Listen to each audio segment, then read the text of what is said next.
Out where they say, let us be gay, I'm going Hollywood.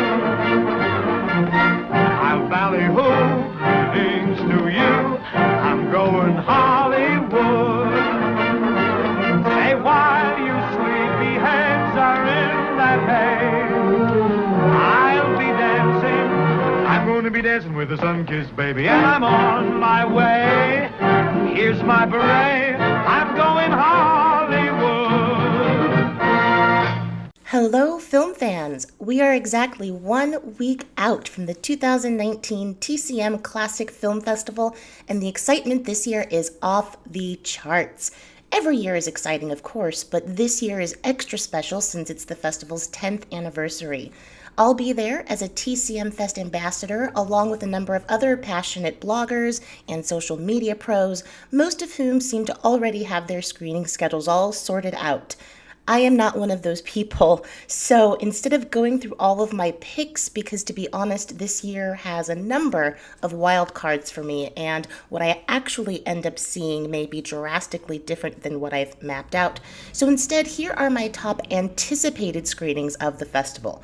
Whatever actually happens this year, at least I know, come hell or high water, I will absolutely be at one of these 7 screenings. Now, without any further ado, take it away, ladies.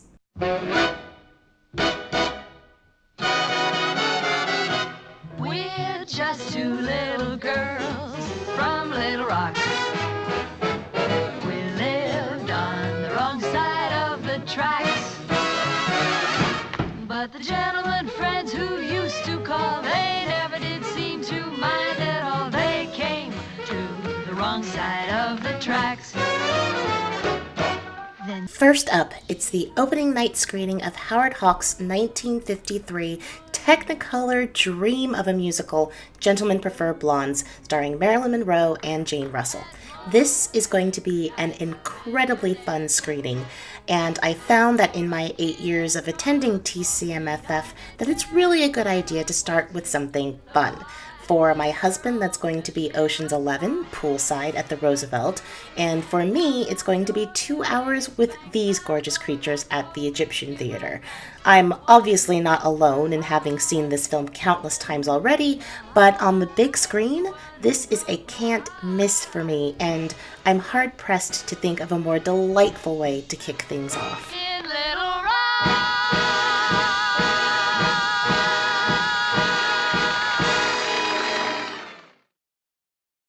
Hey, you remind me of a man. What man? The man with the power. What power? The power of hoodoo. Hoodoo? You do. Do what? Remind me of a man. Remind you? Oh.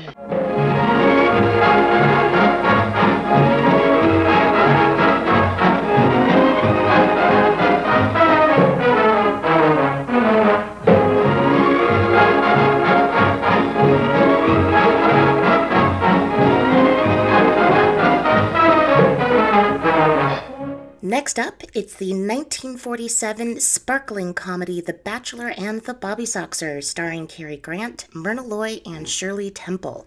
This is another opening night screening, also at the Egyptian Theater, but this one's in nitrate, y'all. This year, TCM Fest is featuring 4 nitrate films, and if all goes well, I will be present at all 4, because as you're aware, the number of theaters capable of nitrate projection these days is quite rare, so these screenings are a huge treat. It helps that The Bachelor and the Bobby Soxer is one of the most flat-out, hilarious comedies ever put to film, thanks to a whip-smart script by Sidney Sheldon. This really is a master course in the art of dialogue. It's chock-a-block full of witty one-liners and searing side jabs, and it rightfully won Sheldon an Academy Award for Best Original Screenplay. The pitch-perfect performances from Grant, Loy, and Temple result in pure comedy gold, and in my opinion, this is definitely one of those movies that you want to show to people who are of the unfortunate opinion that old movies are boring, because it really is a laugh a minute. I can't wait to see this one on the big screen in a packed house, and I know that I am not alone there.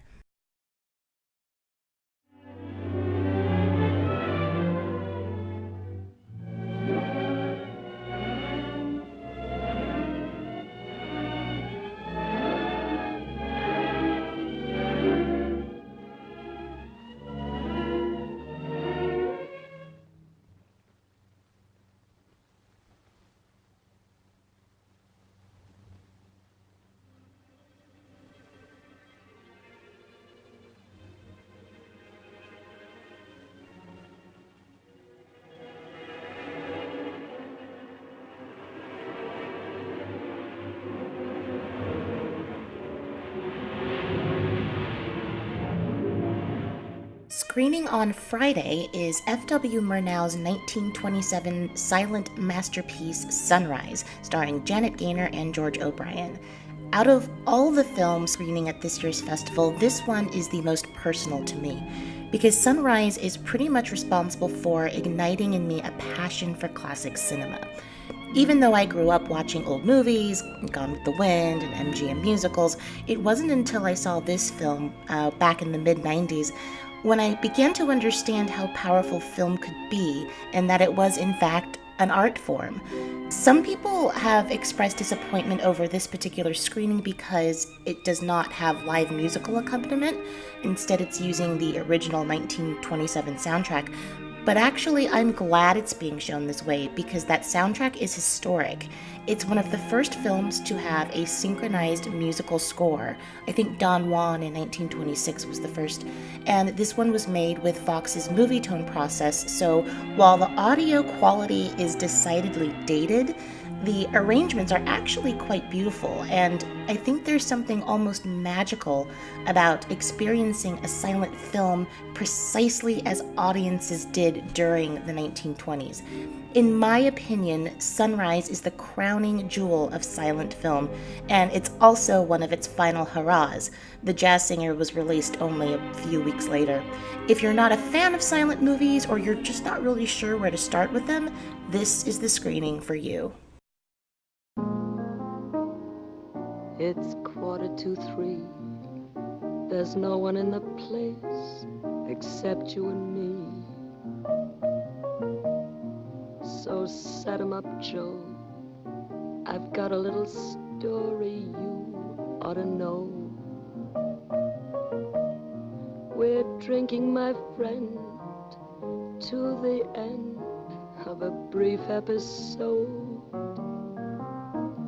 Make it one for my baby and one more for the road. Next up on my essentials list is the nitrate presentation of director Jean Negulesco's 1948 film noir, Roadhouse. By the way, quick shout out to the HFPA, the Film Foundation, the Academy Film Archive, and American Cinematheque for making these nitrate screenings possible. Really can't stress how exciting it is to be able to see these films on the big screen, so thank you. Roadhouse is a new-to-me film noir.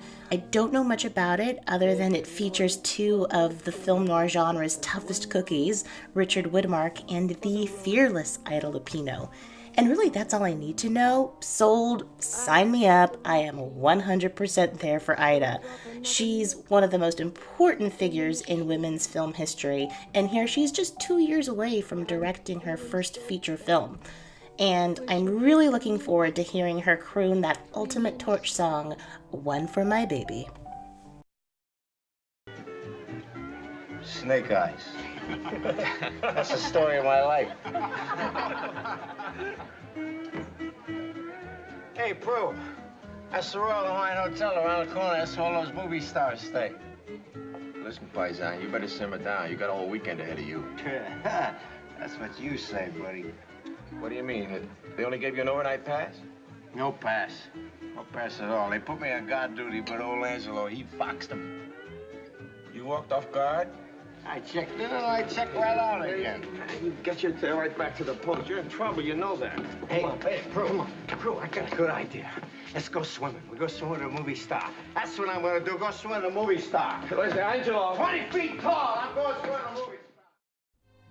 So, it looks like the Saturday morning screening of Fred Zinnemann's World War II epic From Here to Eternity is gonna be the only film I'll end up seeing at the Chinese theater this year.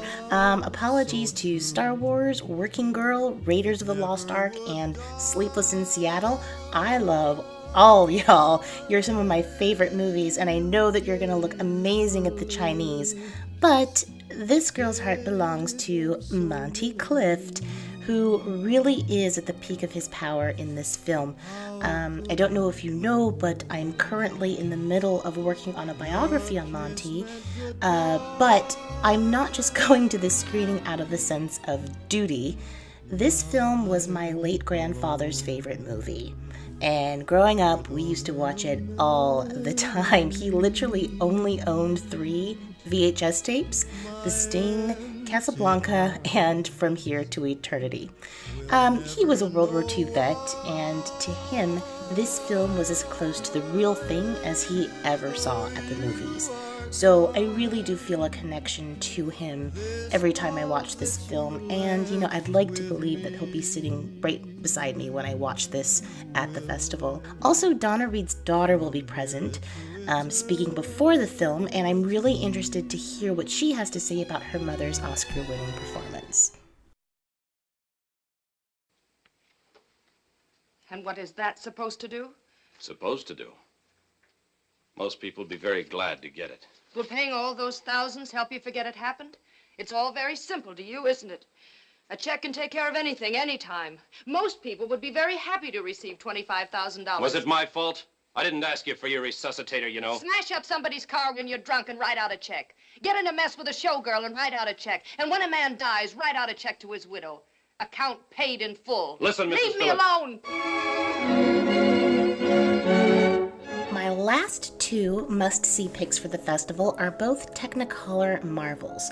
First, it's Jane Wyman and Hello There, Rock Hudson in Douglas Sirk's magnificent Obsession. This is a can't miss for me because I've never seen a Douglas Sirk film on the big screen before, and pardon my French, but if Douglas Sirk can so epically over my emotions like that on a small screen, you better believe I'm gonna be there front and center, ready to experience all that drama at full force. This movie, Lord love it, right? I'm assuming everyone listening already knows the story, so thank you for sparing me having to go into all of that. But jokes aside, it really is just an exquisitely photographed film. Jane Wyman is really good in it, and she definitely deserves her Oscar nomination for Best Actress. Also, my husband's on a Rock Hudson kick at the moment, so he'll be there with me, both of us seeing Rock Hudson on the big screen for the first time. East side, west side, all around the town. The tots sang Ring a Rosie, London Bridge is falling down. Boys and girls together, me and Mamie on rock, boo boo boo boo boo. Trip the light fantastic on the sidewalks of New York.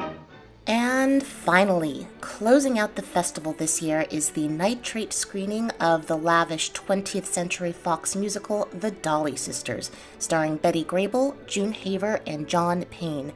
This is yet another new-to-me movie. It's meant to be a biopic, but obviously I'm going to take that with a grain of salt. I'm seeing this for 2 reasons. 1, it's another nitrate presentation, and 2, because I thought it'd be fun to end the festival the same way I started it, with glorious Technicolor. It's been a while, actually, since I've been genuinely excited about a closing night movie at TCM Fest, and I would gladly skip the closing night party in order to watch Betty Grable at the peak of her charms. This is the 3rd film on my list that's a 20th Century Fox production, and can I just say how pleased I am that TCM is paying tribute to Fox this year, because, as you know, the studio's recent acquisition by Disney has closed a major chapter of Hollywood history. This year, I think there are 11 or so Fox presentations at TCM Fest, and I have a feeling that Fox's iconic fanfare and Searchlight intro is going to receive thunderous applause from the audience, because if there's one thing classic film fans understand, it's that mergers may come and go, but the stars are ageless. Thank you so much for listening, you guys, and I'll see you next week at TCM Fest 2019.